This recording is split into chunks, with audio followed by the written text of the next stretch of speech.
સુરેન્દ્રનગરમાં સંયુક્ત નૈતિક માનવ અધિકાર સમિતિએ કલેક્ટર અને શિક્ષણાધિકારીને આવેદનપત્ર આપ્યું। યુએનએચઆરસી સંયુક્ત નૈતિક માનવ અધિકાર સમિતિના રાષ્ટ્રીય અધ્યક્ષ શ્રી નિલેશભાઈ જોશીના માર્ગદર્શન હેઠળ સંયુક્ત નૈતિક માનવ અધિકાર સમિતિ સુરેન્દ્રનગર જિલ્લા ટીમ દ્વારા સુરેન્દ્રનગર કલેક્ટર તથા જિલ્લા શિક્ષણ અધિકારીને આવેદનપત્ર આપવામાં આવ્યું હતું। આવેદનમાં જણાવ્યા અનુસાર સરકારશ્રીના પરિપત્ર વિરુદ્ધ ચાલતા ખાનગી ટ્યુશન ક્લાસ બંધ કરાવવા માંગ કરાઈ હતી। હાલ ગરીબ પરિવારના બાળકો શિક્ષણની ફી નથી ભરી શકતા તો હજારોના ટ્યુશન ક્યાંથી રાખી શકે તથા શિક્ષકો દ્વારા વિદ્યાર્થીઓને ટ્યુશન નહીં રાખો તો સ્કૂલના પરિણામોની વિપરીત અસર થશે એવી ધમકીઓ આપી ટ્યુશન રાખવા મજબૂર કરવામાં આવે છે, જેથી તાત્કાલિક ધોરણે આવા ટ્યુશન ક્લાસ બંધ કરાવવામાં આવે એવી સમિતિ દ્વારા માંગ કરાઈ છે। આ તકે સંયુક્ત નૈતિક માનવ અધિકાર સમિતિના સુરેન્દ્રનગર જિલ્લા પ્રમુખ સંગીતાબેન મહેતા, જિલ્લા ઉપપ્રમુખ પરેશભાઈ, જિલ્લા મહામંત્રી Hiralba,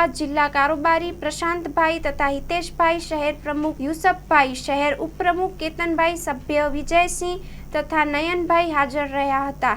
story report by Jayendrasinh Zala, Surendranagar.